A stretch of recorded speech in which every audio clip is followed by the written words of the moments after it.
আসসালামু আলাইকুম বন্ধুরা, সবাই কেমন আছেন? আশা করি আল্লাহর রহমতে সবাই খুবই ভালো আছেন। এই তো আমি আপনাদের সাথে আরেকটা রেসিপি নিয়ে চলে আসলাম।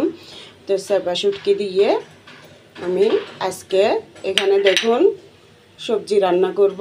সবজিটা হচ্ছে একটা মূলা, একটা আলু ছোটো থেকে, তারপর দিয়ে দুইটা বেগুন এভাবে কেটে নিছি। মূলাটা এভাবে কাটলাম, আলুগুলো এভাবে কেটে নিছি। এরপর এখানে সিম আছে আধা কেজির মতো। তো আজকে এগুলো দিয়ে আমি খুবই স্বাদের একটা মজার রেসিপি করে আপনাদের সাথে শেয়ার করব।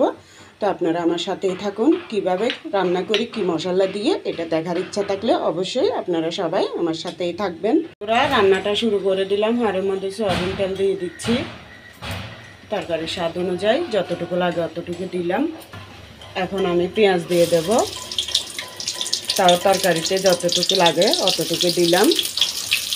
আপনারা যেভাবে তরকারির স্বাদ অনুযায়ী যেভাবে পছন্দ করেন ওভাবে দিয়েন পেঁয়াজ কুচি। তো বন্ধুরা, এখন আমি এই যে চেপা শুটকিগুলো ভালো করে ধুয়ে পরিষ্কার করে নিছি। এখন এগুলো পেঁয়াজের সাথে তেলের মধ্যে একটু ভেজে নেব।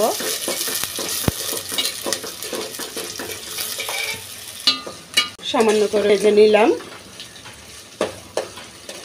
ভাজার পরে এই যে কাঁটাগুলো আমি আলাদা করে ফেলবো।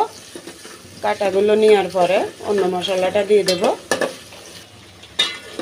বন্ধুরা, আমি এই যে চেপা শুটকির 4টা মাছের কাঁটাগুলো তুলে ফেললাম। এখন দেখুন পেঁয়াজের মধ্যে ভালো করে ভেজে নিছি, ধরেন 1 মিনিটের মতো। এখন এই যে অল্প করে রসুন বাটা দিয়ে দেব, আর একটু দেব, একদম সামান্য করে জিরা বাটা দিয়ে দিলাম। বেশি দেব না, আমি অল্প মশলার মধ্যে সবজিটা করব। আর দেখুন চেপা শুটকি দিয়ে দেওয়ার পরে সাথে সাথে এত সুন্দর একটা সুগেরান বের হয়েছে। এখন দেখুন আধা চামচ দিয়ে দিলাম হলুদের গুঁড়ি, আধা চামচ দিয়ে দিলাম মরিচের গুঁড়ি, স্বাদ অনুযায়ী দিয়ে দেব লবণ। এটা সামান্য একটু তেলের মধ্যে মশলাগুলো একটু নেড়ে চেড়ে ভেজে নেব। এরপর আমি এই যে মশলা বাটা পানিটা দিয়ে দিলাম। সর্ষে আর কাঁচামরিচ বেটে নিয়েছি ওই পানিটা। তো বন্ধুরা, আমি দেখুন সর্ষে আর কাঁচামরিচ বাটাটা দিতে ভুলে গেছি। তো এখন দিয়ে দিচ্ছি, সমস্যা নাই। এই মশলাটা তো আবার ভালো করে কষিয়ে নিচ্ছি, তাই এখন দিলাম। আপনারা যে যতটুকু সবজি রান্না করবেন ততটুকু স্বাদ অনুযায়ী মানে আন্দাজ অনুযায়ী দিবেন। তো এটা ভালো করে কষিয়ে নিই আমি আবারও। তো বন্ধুরা, আমার এটা মশলার ঝোলটা উতরানোর পরে আমি দিয়ে দেবো এখন সবজিগুলো। দেখুন ভালো করে ধুয়ে নিচ্ছি। এখন এগুলো দিয়ে দেব মশলার ঝোলের মধ্যে। আমি কিন্তু সর্ষেটা দেওয়ার পরে কষাতে হয় নাই, কেননা আমি মশলাটা আগেই পেঁয়াজের মধ্যে কষিয়ে নিচ্ছি। শুধু সর্ষে দেওয়ার পরে ঝোলটা উতরানোর পরে আমি সবজিটা দিয়ে দিচ্ছি। এই ঝোলের মধ্যেই আমি সব সবজিগুলো ভালো করে কষিয়ে নেব। সবগুলো দিয়ে দিই। এখন ভালো করে উল্টাই পাল্টাই দিই মশলার ঝোলের সাথে, যাতে মিশাই যায়। দেখুন সবজিটা কত সুন্দর লাগতেছে। যেমন দেখতে সুন্দর লাগতেছে তেমনি কিন্তু এই ধরনের সবজি শুটকি দিয়ে রান্না করলে খুবই ভালো হয়। তো বন্ধুরা, আপনারা একবার হলে এভাবে করে খেয়ে দেখবেন চেপা শুটকি দিয়ে।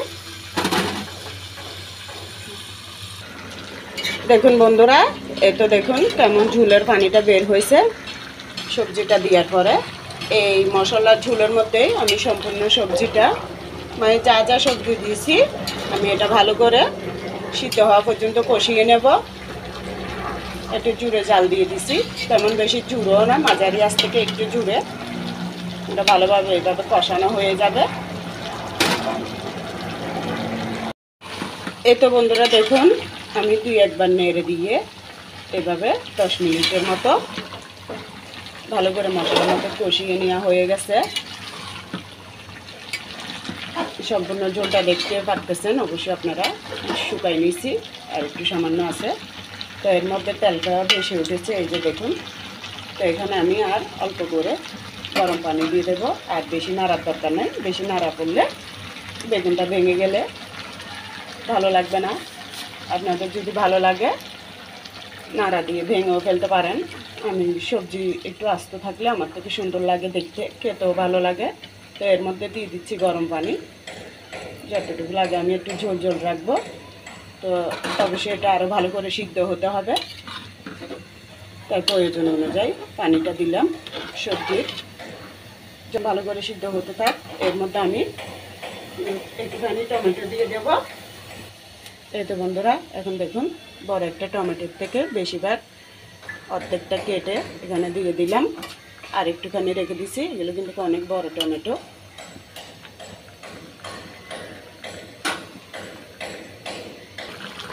সবজিতে ঝোলের পানি দেওয়ার পরে আমি ওটা আরও 6-7 মিনিট রান্না করে নিলাম।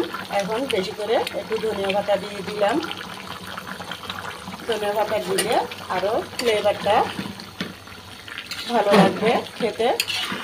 এমনিতে শুটকির সবজি খেতে খুবই অসাধারণ হয়, ভালো লাগে খেতে। তার মধ্যে আরও ধনিয়া পাতা পড়ছে, খুবই ভালো লাগবে।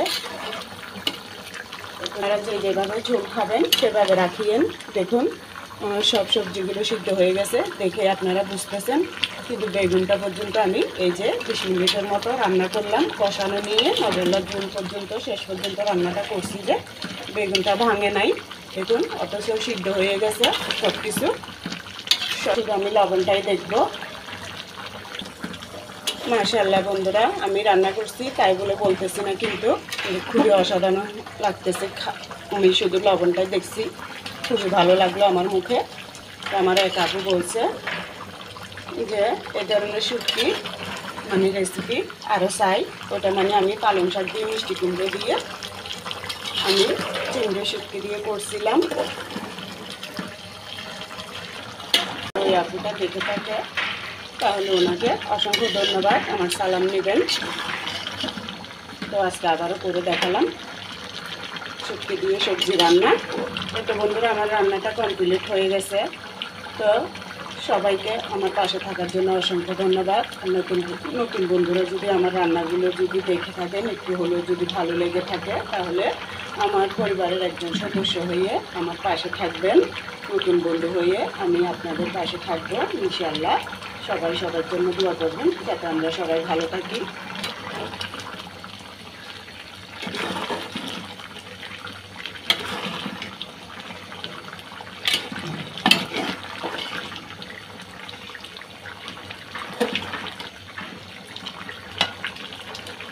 বন্ধুরা দেখুন, আমি তেমন কিন্তু ঝোল রাখি নাই, কেমন ঘন হয়ে যাচ্ছে। যত ঠান্ডা হবে, কারণ বেগুন আছে আলু আছে এগুলোর জন্য, এগুলো এমনিতেই একটু ঠান্ডা হলে ঘন হয়ে যায়। দেখুন আপনারা দেখেই বুঝতেছেন আমি তেমন ঝোল রাখি নাই।